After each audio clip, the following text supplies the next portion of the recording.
Justice League of America number 5, written by Jeff Johns, art by Brett Booth. So last issue, a guy named Dr. Light got zapped by light powers, and Catwoman got shot in the head.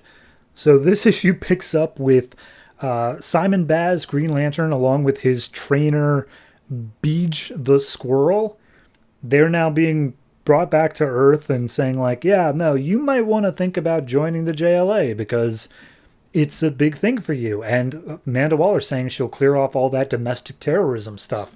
And he's like, okay, but I'm like a space ranger now. Like, do I really need to worry about America as much?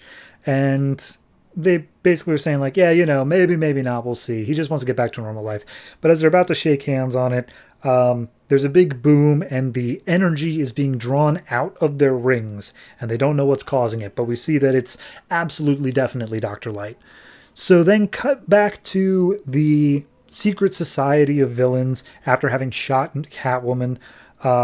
We see Signal Man and Blockbuster there, and they're like, oh God, we just shot Cat. Like, what's Batman going to do? And the weird leader guy, who at this point now is like repeatedly laughing, so he's clearly something about the Joker, maybe.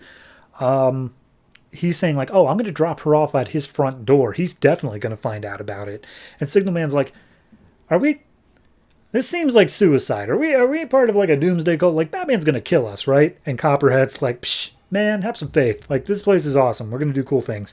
But as they're picking up Catwoman's body, her blood starts moving around, and turns out it was Martian Manhunter the whole time, which is apparently covered in the backup story, but like, I'll get to that eventually. So he starts fighting back against Signal Man and Copperhead, and then we see the rest of the League fighting against Dr. Ivo's Shaggy Man robot. And the leader guy, which I don't have a better name for him yet, so the leader is calling up Ivo being like, hey, how's it going? He's like, it's fine. We're crushing them down here. They ain't able to do anything about us. So at that point, Signal Man comes busting through the wall, and we see it's Martian Manhunter. And he's like, hey, it was me the whole time. Catwoman's still alive. And in fact, Catwoman at that point comes swooping out of the rafters to attack Blockbuster and teams up with Martian Manhunter. And she's like, who would have seen this team up coming? The cat and the alien. That doesn't really work, does it? Manhunter's like, no, not really. So at this point, the leader calls up Ivo and says, okay, I don't know how they did it. Regardless, we're going to need to teleport. We're going to need to activate, quote unquote, him. Is he ready? And Ivo's like, not really. We're like, if we do this too soon, we risk killing him. And it's like, well, we're out of options, so we got to do it now. So at that point, Ivo sends a couple of the other Justice League robots after Hawkman, because Hawkman just refuses to go down. And as they're attacking him, Stargirl finally jumps into the fray and takes them all out, because apparently that's like kind of her specialty, is dealing with robots.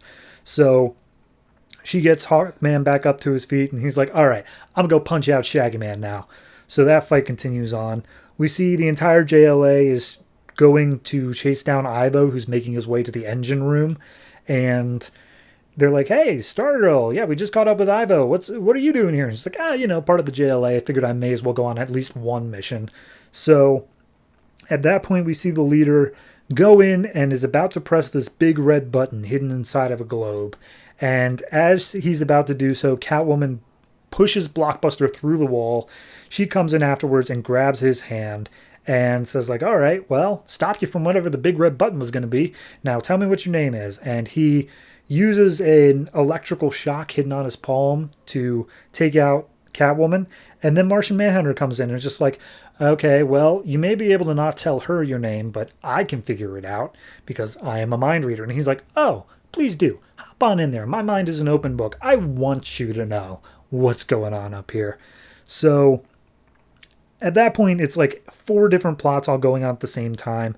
First one is that Stargirl is only able to take down the Shaggy Man with her magic staff if she has direct access to the robotics, so they have to strip off his shaggy exterior first. So there's just a whole thing of them doing that, and then Stargirl takes out Shaggy Man. And then the second thing is they make their way into the engine room and see that the person inside is a guy named Kronos, who has time-based teleportation powers or something. Like, he leaks chronal energy. And we'll get back to that in a second. And then Martian Manhunter reads the guy's mind, and it turns out that he watched his whole world die as well. So this guy is from a dead planet.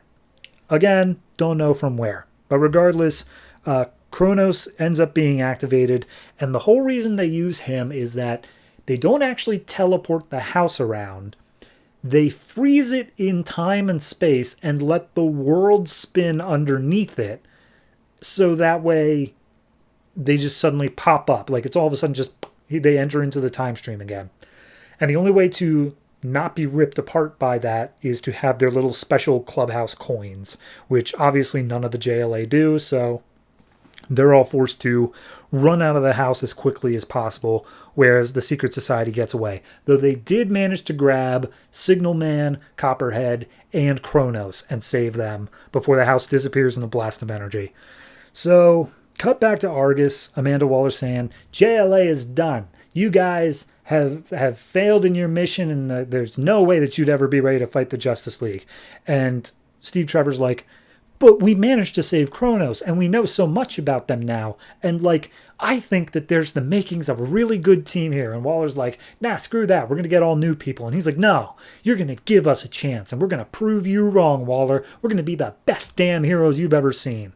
And he storms out, and Waller's like, Jesus Christ, that was too easy. This guy, he's an idiot.